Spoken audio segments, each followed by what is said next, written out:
What if the bravest thing you can do in 2026 is simply disappear from the internet? No announcement, no farewell post, just close the app, delete the account, and walk away from something billions of people can't put down. We live in a world where your online presence is treated as your identity. Some people decided that's not enough. Psychology tells us that most people who delete social media don't do it out of hate.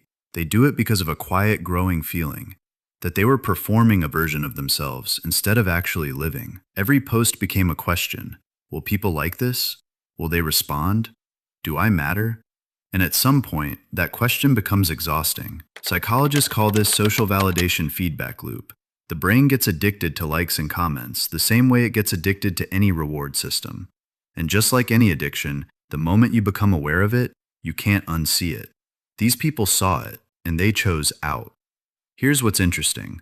Research consistently shows that people who voluntarily leave social media score higher in self-awareness and internal validation, meaning they don't need external confirmation to feel good about their choices.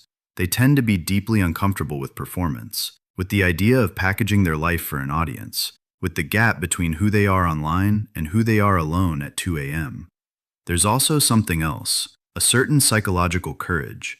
Because in a world where your social media presence is treated like your identity, choosing to have none is almost an act of rebellion.